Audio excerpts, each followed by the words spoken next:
Olá, leitores da Bíblia, bem-vindos ao dia 331. Eu sou a Tati Camargo, do Mulheres com Fé, e juntos estamos lendo a Bíblia por completo, com apenas 15 minutos por dia e alguns minutos adicionais para o mini estudo bíblico. Hoje eu vou ler para vocês 1 Tessalonicenses completo, que são dos capítulos 1 ao 5, e 2 Tessalonicenses, dos capítulos 1 ao 3. Mas antes, vamos fazer a nossa oração. Senhor Deus, obrigado pela Tua presença em nossas vidas, obrigado pela vida, obrigado pela oportunidade de estarmos lendo a Tua palavra para Te conhecer melhor. Obrigado pelo Teu Espírito Santo, que sempre está conosco guiando os nossos passos, direcionando a nossa vida, nos ajudando a tomar decisões. Muito obrigada, Senhor, e pedimos para que o Teu Espírito Santo nos ajude nesse dia, nessa leitura, para que possamos entender a revelação da Tua palavra, nos dando sabedoria, conhecimento, compreensão daquilo que vamos ler neste dia. Abençoa cada leitor que está aqui. Sabemos que essas pessoas estão com sede e fome de Ti, que o Senhor cuide delas de uma forma muito especial, Senhor, e que o Senhor abençoe seus planos, suas famílias, suas vidas, que o Senhor conforte quem precisa ser confortado neste dia. O Senhor conhece a situação que cada um está vivendo, Pai. Então eu peço em nome de Jesus que o Senhor esteja com Teu poder na vida deles. Em nome de Jesus. Amém. 1 Tessalonicenses, capítulo 1. Paulo, Silvano e Timóteo, à Igreja dos Tessalonicenses, em Deus Pai e no Senhor Jesus Cristo. A vocês graça e paz da parte de Deus e do nosso Senhor Jesus Cristo. Ação de graças pela fé e pelo exemplo dos Tessalonicenses. Sempre damos graças a Deus por todos vocês, mencionando-os em nossas orações. Lembramos continuamente diante de nosso Deus e Pai o que vocês têm demonstrado, o trabalho que resulta da fé, o esforço motivado pelo amor e a perseverança proveniente da esperança em nosso Senhor Jesus Cristo. Sabemos, irmãos amados de Deus, que Ele os escolheu porque o nosso Evangelho não chegou a vocês somente em palavra, mas também em poder, no Espírito Santo e em plena convicção. Vocês sabem como procedemos entre vocês e em seu favor. De fato, vocês se tornaram nossos imitadores e do Senhor, pois, apesar de muito sofrimento, receberam a palavra com alegria que vem do Espírito Santo. Assim, tornaram-se modelo para todos os crentes que estão na Macedônia e na Acaia, porque partindo de vocês, propagou-se a mensagem do Senhor na Macedônia e na Acaia. Não somente isso, mas também por toda a parte tornou-se conhecida a fé que vocês têm em Deus. O resultado é que não temos necessidade de dizer mais nada sobre isso, pois eles mesmos relatam de que maneira vocês nos receberam e como se voltaram para Deus, deixando os ídolos, a fim de servir ao Deus vivo e verdadeiro, e esperar dos céus seu Filho, a quem ressuscitou dos mortos, Jesus, que nos livra da ira que há de vir. 1 Tessalonicenses, capítulo 2. O ministério de Paulo em Tessalônica. Irmãos, vocês mesmos sabem que a visita que lhes fizemos não foi inútil. Apesar de termos sido maltratados e insultados em Filipos, como vocês sabem, com a ajuda de nosso Deus, tivemos coragem de anunciar-lhes o Evangelho de Deus em meio a muita luta, pois a nossa exortação não tem origem no erro nem em motivos impuros, nem temos intenção de enganá-los. Ao contrário, como homens aprovados por Deus para nos confiar o Evangelho, não falamos para agradar as pessoas, mas a Deus, que prova o nosso coração. Vocês bem sabem que a nossa palavra nunca foi de bajulação, nem de pretexto para ganância. Deus é testemunha. Nem buscamos reconhecimento humano, quer de vocês, quer de outros. Embora como apóstolos de Cristo pudéssemos ter sido um peso, fomos bondosos quando estávamos entre vocês como uma mãe que cuida dos próprios filhos. Sentindo assim tanta afeição por vocês, decidimos dar-lhes não somente o Evangelho de Deus, mas também a nossa própria vida, porque vocês se tornaram muito amados por nós. Irmãos, certamente vocês se lembram do nosso trabalho esgotante e da nossa fadiga. Trabalhamos noite e dia para não sermos pesados a ninguém, enquanto lhes pregávamos o Evangelho de Deus. Tanto vocês como Deus são testemunhas de como nos portamos de maneira santa, justa e irrepreensível entre vocês, os que creem. Pois vocês sabem que tratamos cada um conforme um pai trata seus filhos, exortando, consolando e dando testemunho para que vocês vivam de maneira digna de Deus que os chamou para o reino e sua glória.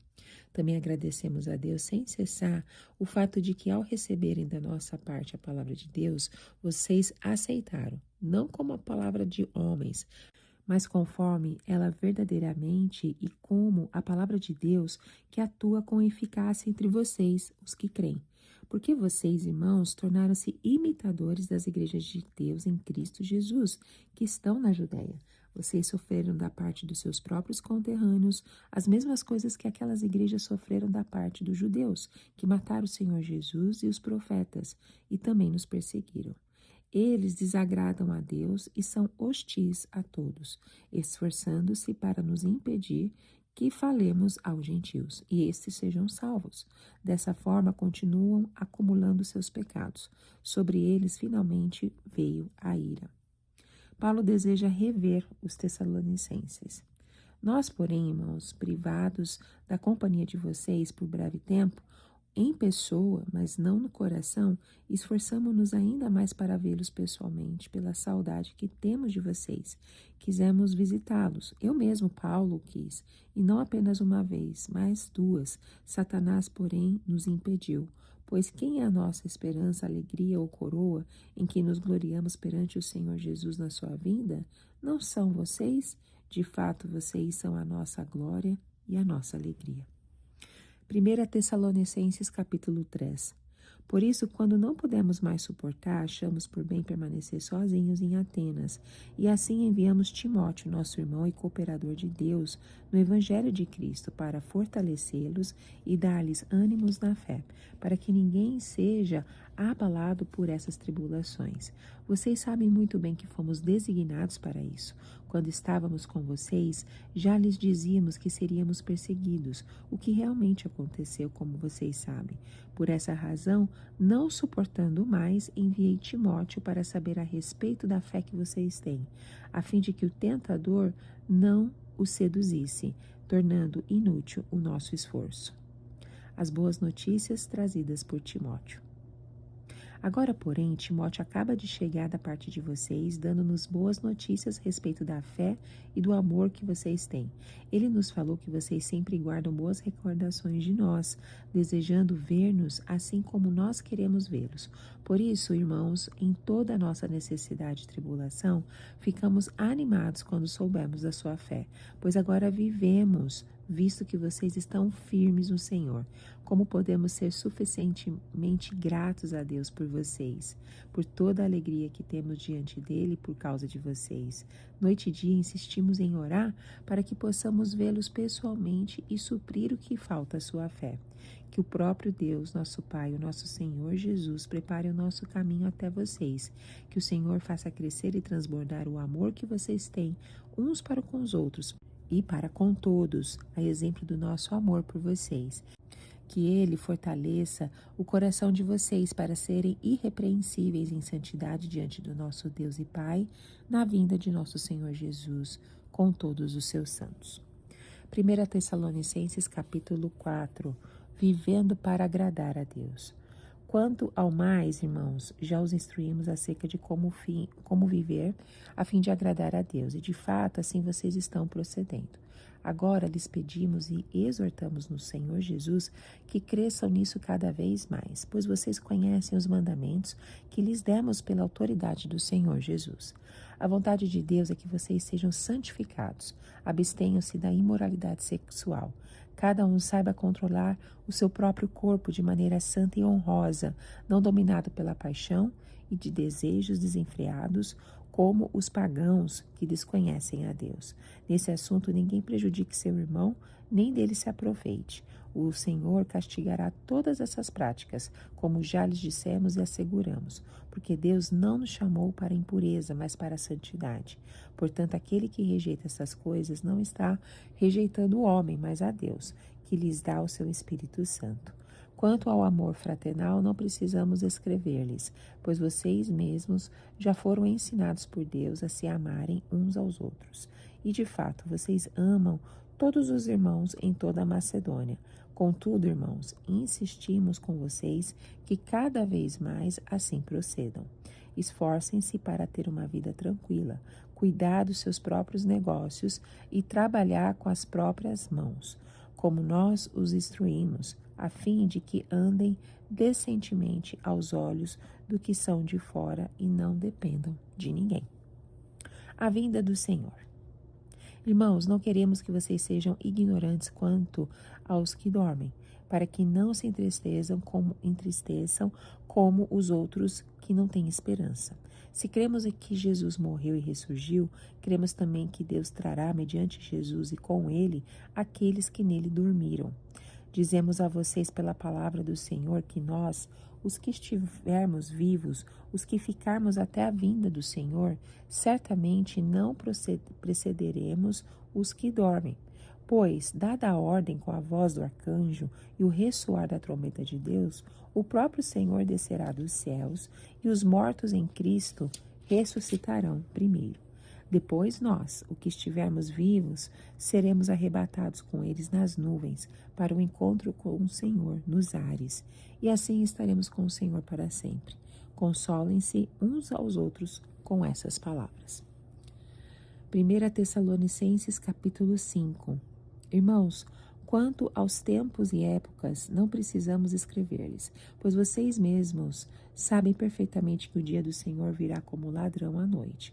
Quando disserem paz e segurança, a destruição virá sobre eles de repente, como as dores de parto à mulher grávida, e de modo nenhum escaparão. Mas vocês, irmãos, não estão nas trevas, para que este dia os surpreenda como ladrão. Vocês todos são filhos da luz, filhos do dia. Não somos da noite nem das trevas, portanto não durmamos como os demais, mas estejamos atentos e sejamos sóbrios, pois os que dormem, dormem de noite, e os que se embriagam, embriagam-se de noite. Nós, porém, que somos do dia, sejamos sóbrios, vestindo a couraça da fé e do amor e o capacete da esperança da salvação. Porque Deus não nos destinou para a ira, mas para recebermos a salvação por meio do nosso Senhor Jesus Cristo. Ele morreu por nós para que quer que sejamos acordados, quer dormindo, vivamos unidos a Ele. Por isso, exorte-se e edifiquem-se uns aos outros, como de fato vocês estão fazendo. Instruções finais. Agora, lhes pedimos, irmãos, que tenham consideração para com os que se esforçam no trabalho entre vocês, que os lideram no Senhor e os aconselham. Tenham-nos na mais alta estima, com amor, por causa do trabalho deles. Vivam em paz uns com os outros. Exortamos vocês, irmãos, a que advirtam os ociosos, confortem os desanimados, auxiliem os fracos, sejam pacientes para com todos. Tenham cuidado para que ninguém retribua o mal com o mal, mas sempre sejam bondosos uns para com os outros e para com todos. Alegrem-se sempre, orem continuamente, deem graças em todas as circunstâncias, pois essa é a vontade de Deus para vocês em Cristo Jesus. Não apaguem o espírito, não tratem com desprezo as profecias, mas ponham à prova todas as coisas e fiquem com o que é bom. Afastem-se de toda forma de mal, que o próprio Deus da paz os santifique inteiramente. Que todo o espírito, a alma e o corpo de vocês sejam preservados irrepreensíveis na vinda de nosso Senhor Jesus Cristo. Aquele que o chama é fiel e fará isso. Irmãos, orem por nós. Saúdem todos os irmãos com um beijo santo. Diante do Senhor, encarrego vocês de lerem essa carta a todos os irmãos. A graça do nosso Senhor Jesus Cristo seja com vocês. Amém. 2 Tessalonicenses capítulo 1. Paulo, Silvano e Timóteo, à Igreja dos Tessalonicenses em Deus, nosso Pai e nosso Senhor Jesus Cristo. A vocês graça e paz da parte de Deus de Deus Pai e do Senhor Jesus Cristo. Ação de graças e oração. Irmãos, devemos sempre dar graças a Deus por vocês, e isso é justo, porque a fé que vocês têm cresce cada vez mais, e muito aumenta o amor de todos vocês uns pelos outros. Por esta causa, nos gloriamos em vocês entre as igrejas de Deus, pela perseverança e fé demonstrada por vocês em todas as perseguições e tribulações que estão suportando. Elas dão prova do justo juízo de Deus e mostram o seu desejo de que vocês sejam considerados dignos do seu reino, pelo qual vocês também estão sofrendo. É justo da parte de Deus retribuir com tribulação aos que lhes causam tribulação, e dar alívio a vocês que estão sendo atribulados, e a nós também. Isso acontecerá quando o Senhor Jesus for revelado lá nos céus, com os seus anjos poderosos e em meio a chamas flamejantes. Ele punirá os que não conhecem a Deus e os que não obedecem ao Evangelho do nosso Senhor Jesus. Eles sofrerão a pena da destruição eterna, a separação da presença do Senhor e da majestade do seu poder. Isso acontecerá no dia em que ele vier para ser glorificado em seus santos e admirados em todos os que creram, inclusive vocês que creram em nosso testemunho. Conscientes disso, oramos constantemente por vocês, para que o nosso Senhor Deus os faça dignos de vocação e com poder cumpra todo bom propósito e toda boa obra que procede da fé. Assim o nome do Senhor Jesus será glorificado em vocês e vocês nele, segundo a graça do nosso Deus e do nosso Senhor Jesus Cristo. 2 Tessalonicenses capítulo 2, o homem do pecado. Irmãos, quanto à vinda do nosso Senhor Jesus Cristo e a nossa reunião com Ele, rogamos a vocês que não se deixem abalar nem alarmar tão facilmente, quer por profecia, quer por palavra, quer por carta supostamente vinda de nós, como se o dia do Senhor já tivesse chegado. Não deixe que ninguém os engane de modo algum. Antes daquele dia virá a apostasia, e então será revelado o homem do pecado, o filho da perdição. Este se opõe e se exalta acima de tudo o que se chama Deus, ou é objeto de adoração, chegando até a sentar-se no santuário de Deus, proclamando que ele mesmo é Deus. Não se lembram de quando eu ainda estava com vocês, costumava lhes falar essas coisas? E agora vocês sabem o que o está detendo, para que ele seja revelado no seu devido tempo. A verdade é que o mistério da iniquidade já está em ação, restando apenas que seja afastado aquele que agora o detém. Então será revelado o perverso a quem o Senhor Jesus Cristo matará com o sopro da sua boca e destruirá pela manifestação de sua vinda. A vinda desse perverso é segundo a ação de Satanás, com todo o poder, com sinais e com maravilhas enganadoras. Ele fará uso de todas as formas de engano da justiça para os que estão perecendo, porquanto rejeitaram o amor, a verdade que os poderia salvar. Por essa razão, Deus lhes envia um poder sedutor, a fim de que creiam na mentira e sejam condenados todos os que não creram na verdade, mas tiveram prazer na injustiça. Exortação à perseverança. Mas nós devemos sempre dar graças a Deus por vocês, irmãos amados pelo Senhor, porque desde o princípio Deus os escolheu para serem salvos mediante a obra santificadora do Espírito e da fé na verdade. Ele os chamou para isso por meio do nosso Evangelho, a fim de tomarem posse da glória de nosso Senhor Jesus Cristo. Portanto, irmãos, permaneçam firmes e apeguem-se às tradições que lhes foram ensinadas, quer de viva voz, quer por carta nossa. Que o próprio Senhor Jesus Cristo e Deus, nosso Pai, que nos amou e nos deu eterna consolação e boa esperança pela graça, deem ânimo ao coração de vocês e os fortaleçam para fazerem sempre o bem, tanto em atos como em palavras. A 2 Tessalonicenses, capítulo 3, um pedido de oração. Finalmente, irmãos, orem por nós, para que a palavra do Senhor se propague rapidamente e receba a honra merecida como aconteceu entre vocês. Orem também para que sejamos libertos dos homens perversos e maus, pois a fé não é de todos, mas o Senhor é fiel. Ele os fortalecerá e os guardará do maligno. Confiamos no Senhor que vocês estão fazendo e continuarão a fazer as coisas que lhes ordenamos. O Senhor conduza o coração de vocês ao amor de Deus e à perseverança de Cristo. Uma advertência contra a ociosidade. Irmãos, em nome do Senhor Jesus Cristo, nós lhes ordenamos que se afastem de todo irmão que vive ociosamente, e não conforme a tradição que vocês receberam de nós. Pois vocês mesmos sabem como devem seguir o nosso exemplo, porque não vivemos ociosamente quando estivemos entre vocês, nem comemos coisa alguma à custa de ninguém. Ao contrário, trabalhamos arduamente com fadiga dia e noite para não sermos pesado a nenhum de vocês. Não porque não tivéssemos tal direito, mas para que nós tornássemos um modelo para ser imitado por vocês. Quando ainda estávamos com vocês, nós lhes ordenamos isto: se alguém não quiser trabalhar, também não coma. Pois ouvimos que alguns de vocês estão ociosos. Não trabalham, mas andam se intrometendo na vida alheia. A tais pessoas ordenamos e exortamos no Senhor Jesus Cristo que trabalhem tranquilamente e comam o seu próprio pão. Quanto a vocês, irmãos, nunca se cansem de fazer o bem. Se alguém desobedecer ao que dizemos nessa carta, marquem-no e não se associem com ele, para que se sinta envergonhado. Contudo, não o considerem como inimigo, mas chame a atenção dele como irmão. Saudações finais. O próprio Senhor da paz lhes dê a paz em todo o tempo e de todas as formas. O Senhor seja com todos vocês. Eu, Paulo, escrevo esta saudação de próprio punho, a qual é um sinal em todas as minhas cartas. É dessa forma que escrevo. A graça de nosso Senhor Jesus Cristo seja com todos vocês. Amém. Vamos para o nosso mini estudo bíblico. Em 1 Tessalonicenses, entramos numa viagem pela fé inicial e vibrante da igreja primitiva. Este livro do Novo Testamento, uma das primeiras epístolas paulinas, oferece uma visão rica e profunda não apenas sobre a fé cristã, mas também sobre a cultura e a sociedade da época.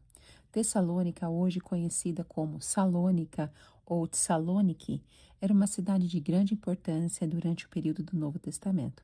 Localizada na província romana da Macedônia, era o principal porto da região e desempenhava um papel crucial no comércio e na política do império. Com uma população estimada a cerca de 200 mil habitantes, era um caldeirão cultural onde gregos, romanos, judeus e outros grupos étnicos coexistiam. O apóstolo Paulo visitou Tessalônica durante a sua segunda viagem missionária, como registrado em Atos 17, de 1 a 9. Ele chegou à cidade após passar por Filipos, seguindo o chamado divino que recebeu em Troade, através de uma visão. Em Tessalônica, Paulo se dirigiu à sinagoga, onde utilizou as escrituras hebraicas para afirmar que Jesus era o Messias prometido, que sofreu, morreu e ressuscitou. Apesar de sua estadia ser curta, alguns judeus, muitos gregos devotos e não poucas mulheres influentes abraçaram a fé cristã. 1 Tessalonicenses é amplamente aceita como uma obra do apóstolo Paulo, escrita em parceria com Silas e Timóteo, conforme consta na saudação inicial da carta. Sua autenticidade é corroborada por referências históricas e pelo estilo consistente com outras epístolas paulinas. O principal objetivo de Paulo ao escrever essa carta era encorajar os novos convertidos a permanecerem firmes na fé, apesar das perseguições e desafios. Bom, no capítulo 1 de 1 Tessalonicenses, percebemos como Deus transforma vidas de forma concreta. Paulo não apenas fala de doutrina ou ideias abstratas, ele fala de pessoas reais, com histórias reais, que largaram ídolos, enfrentaram perseguição e se tornaram exemplos para o mundo ao redor. É um retrato vivo do que o Evangelho faz. O primeiro capítulo se desenvolve com a saudação inicial e a bênção apostólica. A saudação graça e paz une as saudações típicas grega e judaica, mas Paulo as espiritualiza. A graça representa o favor imerecido de Deus, a paz, o resultado dessa graça, trazendo reconciliação e bem-estar interior. Também tem depois a ação de graças e reconhecimento da fé. Paulo expressa gratidão contínua a Deus pela vida da igreja e ele menciona 3 virtudes essenciais: a fé, amor e esperança, e que se manifestam de forma prática. Depois vemos também que o Evangelho não chegou apenas em palavras, mas em poder no Espírito Santo e em plena convicção. A pregação de Paulo foi acompanhada de uma profunda obra do Espírito, gerando uma fé genuína, alegria em meio ao sofrimento e um novo estilo de vida. Depois nós vamos ver dos versículos 6 ao 7 o discipulado prático e o exemplo dado. Os tessalonicenses não apenas creram, mas se tornaram imitadores de Paulo e do Senhor Jesus Cristo, mesmo enfrentando intensa perseguição. E o testemunho dos tessalonicenses se espalhou além das suas fronteiras. A mensagem do Senhor ecoou a partir deles, com um som que se propaga, alcançando não só a Macedônia e a Acaia, mas por toda parte. O capítulo 2 não há apenas teologia ou formalidade, mas um apóstolo de coração aberto, que ama profundamente aquela igreja e sente a necessidade de se defender das acusações que rondavam o ministério dele. É como se ele dissesse: vocês conhecem a minha vida, sabem quem eu sou e o quanto eu me importo com vocês. Então esse capítulo revela o verdadeiro caráter de um servo de Deus e os desafios encontrados por quem se dedica ao evangelho. Paulo, ele defende a sua integridade e missão, dos versículos 1 ao 6. Ele vai lembrando aos tessalonicenses que a visita deles não foi inútil. Em outras palavras, não foi sem propósito ou vazia. Mesmo tendo sido maltratados e humilhados em Filipos, eles chegaram a Tessalônica e com coragem anunciaram o evangelho, enfrentando intensa oposição. Depois dos versículos 7 ao 12, mostra que o ministério foi marcado por um amor sacrificial. Paulo descreve a sua relação com os tessalonicenses com imagens familiares e emocionais. Primeiro, ele compara-se com uma mãe que cuida dos seus próprios filhos, e essa ternura se expressa no desejo não apenas de compartilhar o evangelho, mas também a própria vida. Ele lembra o trabalho árduo e o esforço para não ser um peso à igreja, trabalhando dia e noite enquanto proclamava o evangelho.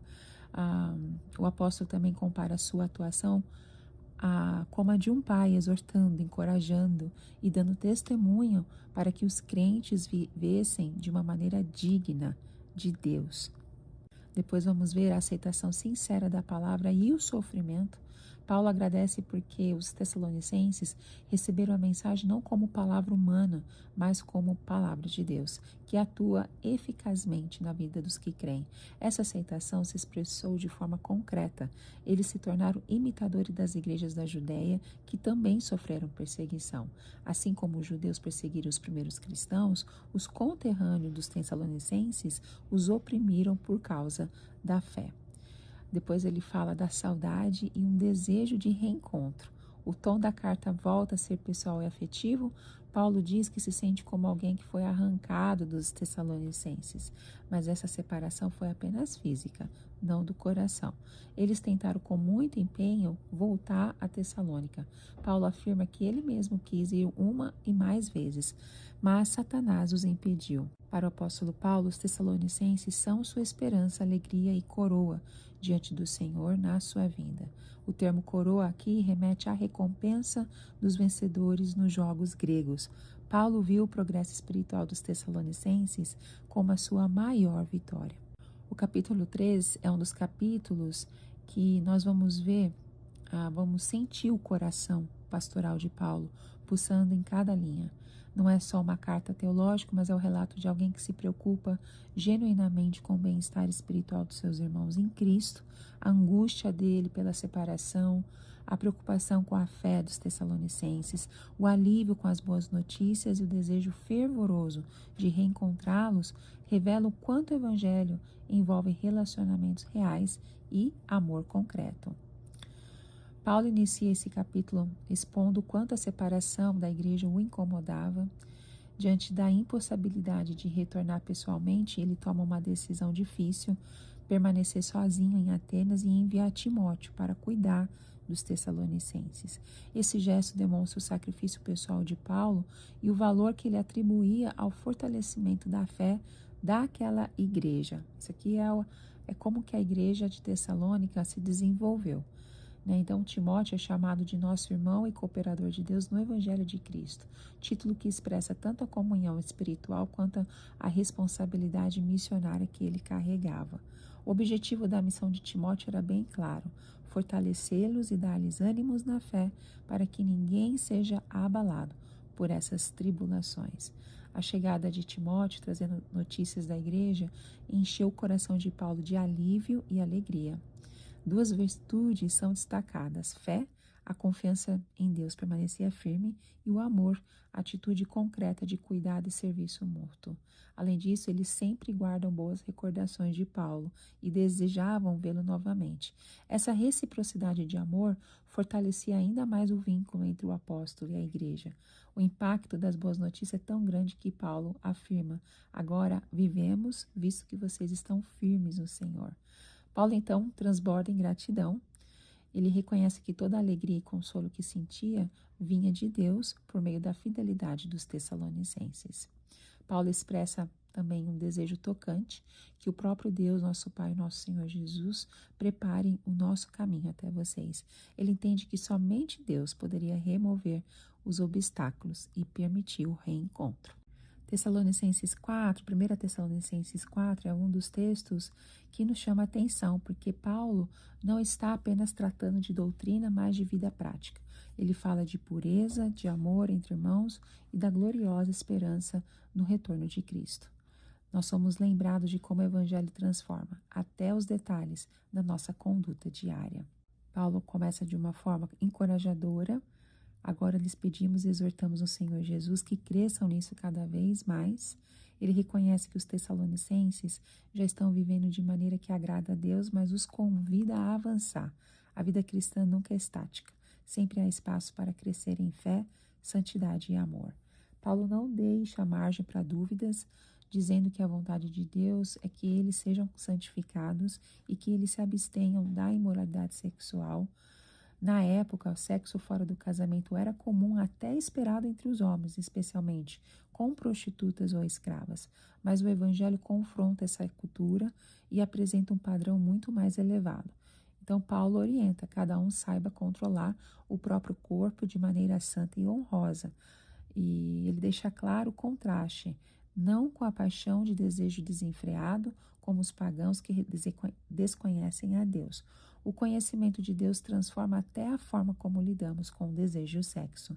Há também um alerta sério: nesse assunto ninguém prejudique a seu irmão, nem dele se aproveite. O Senhor castigará todas essas práticas, seja no adultério ou em outras formas de imoralidade. Deus não se deixa enganar. Depois, ele conclui dizendo que fomos chamados à santidade e que rejeitar esse ensino é, na verdade, rejeitar a Deus e o Espírito Santo. Depois da pureza, Paulo fala sobre o amor entre os irmãos. Vocês mesmos já foram ensinados por Deus a se amarem uns aos outros. Esse ensino vem do Espírito e da palavra, como o próprio Jesus disse em João 13,34. O amor já era visível entre os tessalonicenses e Paulo os encoraja a continuar crescendo nisso. A esperança no retorno de Cristo. Ele fala sobre o retorno do Senhor Jesus. E essa é uma das passagens mais confortadoras da Bíblia. Paulo diz: não queremos que vocês sejam ignorantes quanto aos que dormem. Dormir é uma metáfora bíblica para a morte dos crentes, como vemos também em João 11. A morte não é o fim, mas é uma pausa antes do grande despertar. Paulo nos lembra que a tristeza diante da morte é natural, mas não é igual a dos que não têm esperança. Nós cremos que, assim como Jesus morreu e ressuscitou, Deus trará mediante Jesus e juntamente com ele aqueles que nele dormiram. A garantia vem da própria palavra do Senhor, que pode ter sido uma revelação específica ou eco dos ensinamentos de Jesus sobre a sua volta. O evento será grandioso: o Senhor desce dos céus com um brado de comando, a voz do arcanjo e o som da trombeta de Deus. Os mortos em Cristo ressuscitarão primeiro, depois os que estivermos vivos seremos arrebatados juntamente com ele nas nuvens para o encontro do Senhor, com o Senhor nos ares. Esse encontro nos ares remete à prática de sair ao encontro de um rei e acompanhá-lo até a cidade. Cristo virá e todos os crentes, vivos e mortos, se reunirão com ele. O mais importante é a promessa final, e assim estaremos com o Senhor para sempre. Nada mais de separação, de dor ou de saudade. Paulo encerra dizendo: consolem-se uns aos outros com essas palavras. Essa é a verdadeira esperança cristã. 1 Tessalonicenses capítulo 5 nos mostra o quanto Deus nos chama para uma vida de vigilância, esperança e responsabilidade mútua. Paulo não escreve aqui apenas sobre eventos futuros. Ele fala de como devemos viver hoje enquanto aguardamos o retorno de Cristo. E faz isso de forma prática, direta, nos chamando à maturidade cristã. Tessalônica era uma cidade estratégica da Macedônia.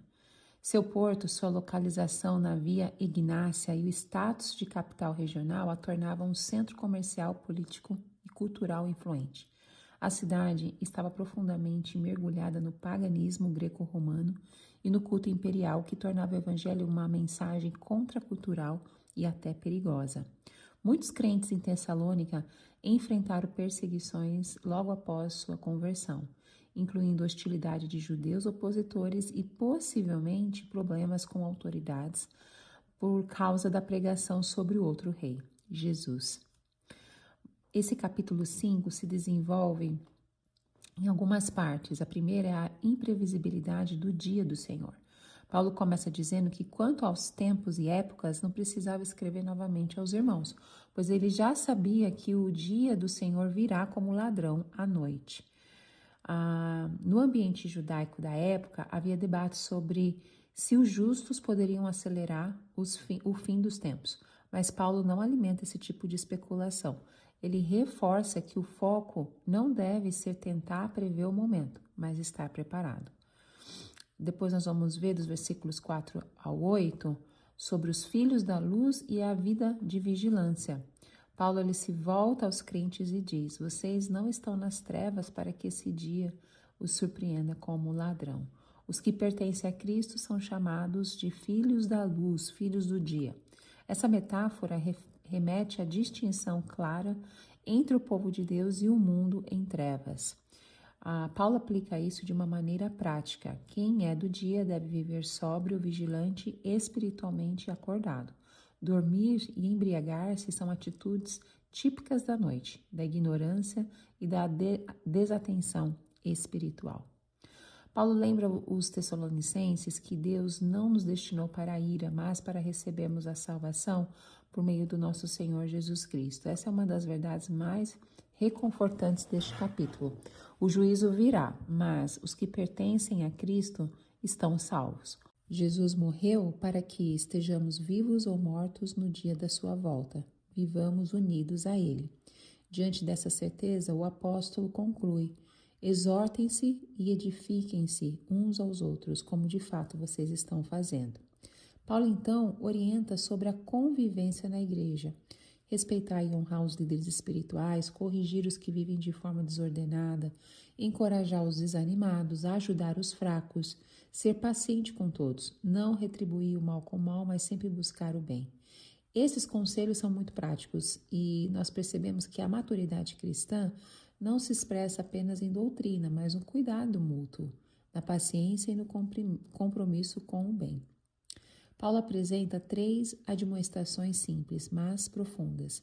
Alegrem-se sempre, orem continuamente, deem graças em todas as circunstâncias.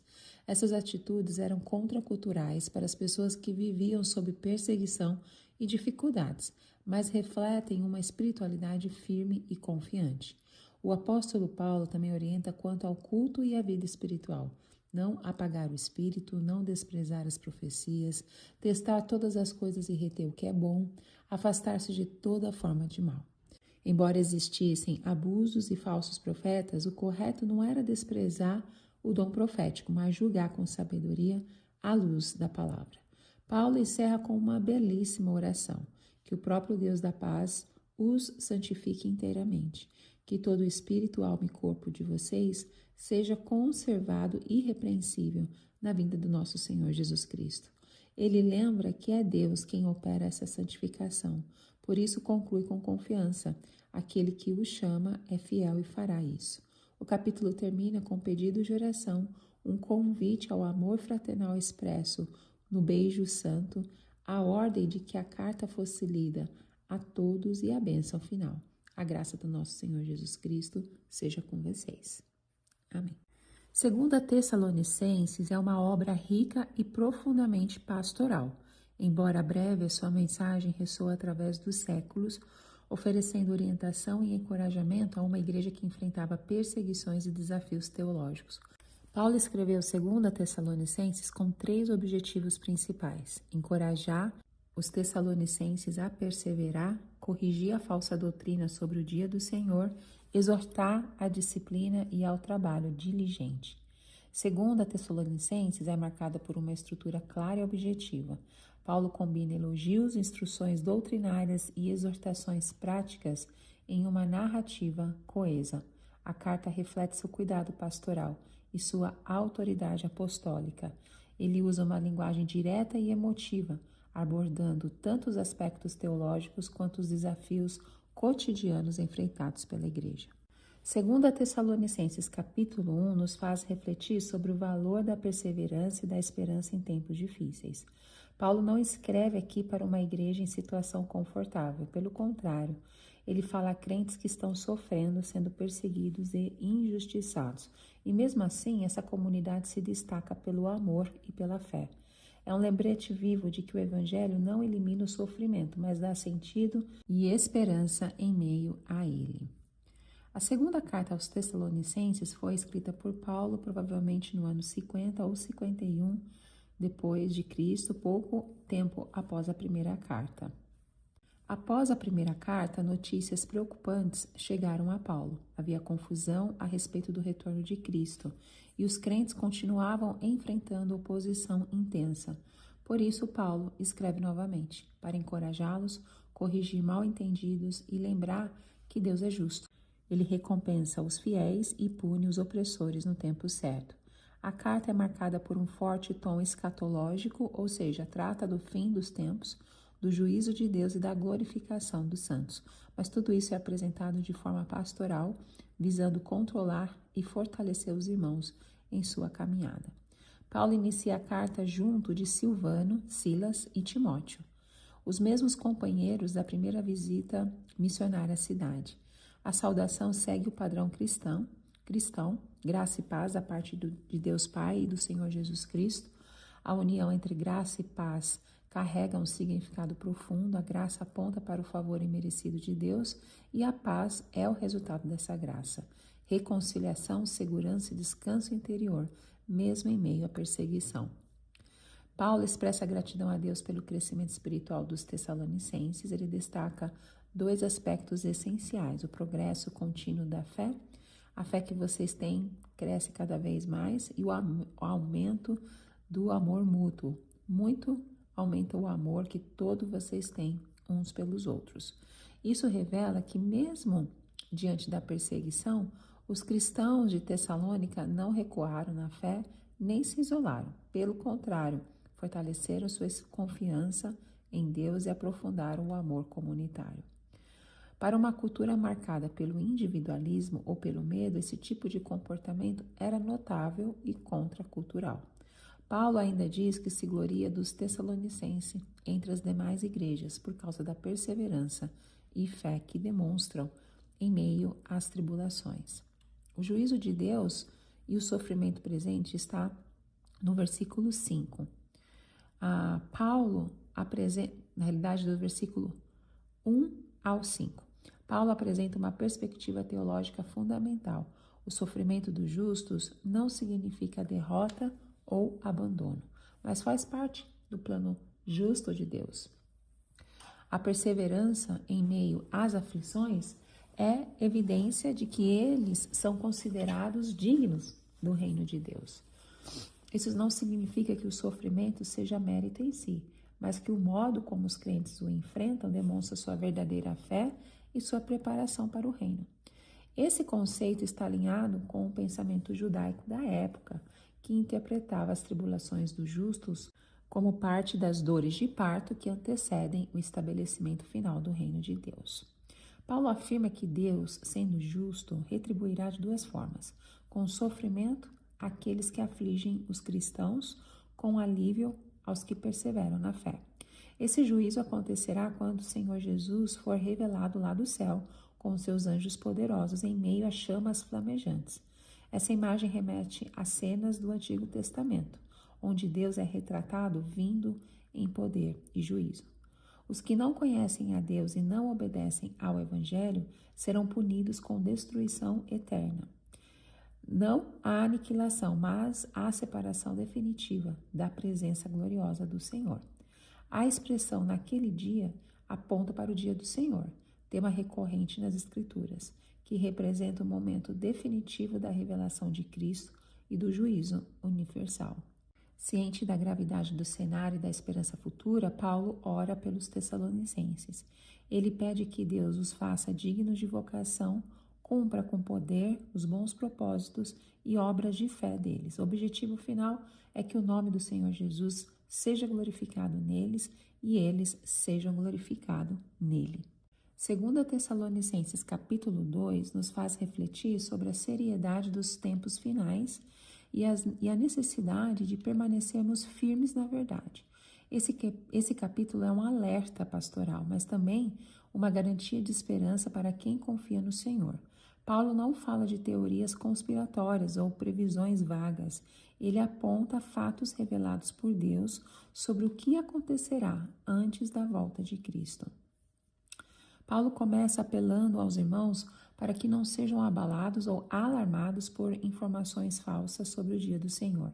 Ele menciona 3 possíveis fontes de confusão: profecia, palavra ou carta supostamente vinda dele. Isso revela algo muito atual: o risco de sermos influenciados por interpretações equivocadas ou por mensagens falsas. Naquela época, a circulação de cartas falsificadas não era incomum, e o pânico em relação ao fim dos tempos podia ser alimentado por especulações humanas. Paulo é direto: antes da volta de Cristo ocorrerá a apostasia e a revelação do homem do pecado. O termo apostasia aqui pode ser entendido como um abandono generalizado da fé, ou uma rebelião aberta contra Deus. Jesus já havia alertado sobre isso em Mateus 24, quando falou do esfriamento do amor e da multiplicação da maldade. Na sequência, Paulo fala do homem do pecado, também chamado de filho da perdição. Essa figura se opõe a tudo que é chamado Deus ou objeto de adoração e chega ao ponto de se assentar no santuário de Deus, proclamando ser Deus. Embora o espírito de oposição a Deus já esteja presente no mundo, haverá uma manifestação final escancarada desse líder rebelde. Paulo se baseia em textos do Antigo Testamento, especialmente nas profecias de Daniel, que falam de um governante arrogante que se exalta acima de Deus e profana o santuário. Paulo também relembra aos Tessalonicenses que eles já haviam sido instruídos sobre esses assuntos. Ele fala do mistério da iniquidade, que já está em operação, mas ainda restringido. O que ou quem restringe a plena manifestação do anticristo tem sido tema do debate. Pode se tratar da ação de Deus por meio da lei e da ordem, ou de algo relacionado ao poder humano e à justiça que ainda impede o caos total. O Império Romano naquela época era visto por muitos como um instrumento de ordem, ainda que também tivesse suas falhas. A queda desta ordem abriria espaço para o surgimento do caos final.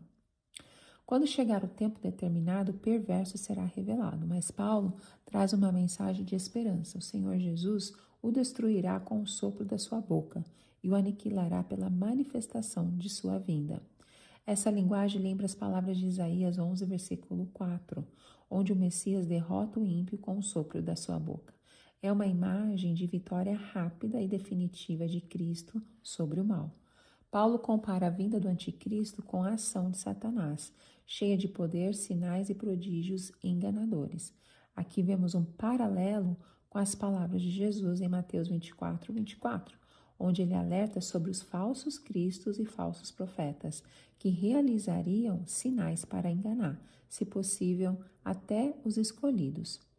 O engano dos que rejeitam a verdade está registrado lá nos versículos 10 e 12. O anticristo engana aqueles que estão perecendo porque rejeitaram o amor à verdade. Em vez de se abrirem ao evangelho, escolheram a injustiça. Por essa razão, Deus permite que sejam dominados por um poder sedutor, acreditando na mentira. Esse é um juízo espiritual, semelhante ao que Deus fez com o faraó no Egito. A rejeição deliberada da verdade resulta no endurecimento do coração. As pessoas não são enganadas contra a vontade, mas como consequência das suas escolhas persistentes de rejeitar a Deus. Depois de escrever o destino dos ímpios, Paulo volta-se aos irmãos em Cristo com palavras de encorajamento. Deus os escolheu desde o princípio para a salvação por meio da santificação do Espírito e da fé na verdade. Ele os chamou por meio do Evangelho para participarem da glória de Cristo. Diante disso, Paulo exorta: permaneçam firmes e apeguem-se às tradições ensinadas por nós, quer oralmente, quer por carta. E o último capítulo de 2 Tessalonicenses é um dos capítulos mais práticos e pastorais do Novo Testamento. Aqui nós vamos perceber o cuidado de Paulo não apenas com as grandes doutrinas, mas com os detalhes da vida cotidiana da igreja. Aqui ele não fala apenas da esperança futura, mas de trabalho honesto, disciplina e maturidade cristã no presente. É um lembrete de que o Evangelho transforma não só o coração, mas também o comportamento. Segundo Atos 17, Paulo, Silas e Timóteo pregaram ali. E mesmo enfrentando oposição, estabeleceram uma igreja vibrante, composta em grande parte por gentios convertidos. Porém, a perseguição forçou a saída dos missionários, deixando os novos cristãos vulneráveis a pressões externas e a confusões internas. O capítulo 3 traz uma combinação de exortações práticas e espirituais, um chamado à oração, uma reafirmação da fidelidade de Deus, instruções sobre disciplina na comunidade e uma bênção final. O capítulo começa com um apelo pastoral. Orem por nós, para que a palavra do Senhor se propague rapidamente e receba a honra merecida, como aconteceu entre vocês. Paulo reconhece que o avanço do Evangelho depende, em parte, das orações do povo de Deus. Ele deseja que a mensagem corra, ou seja, avance sem obstáculos, assim como havia ocorrido em Tessalônica. Essa metáfora de correr remete ao ambiente atlético, tão familiar aos gregos, e transmite a ideia de rapidez e eficiência na propagação da fé.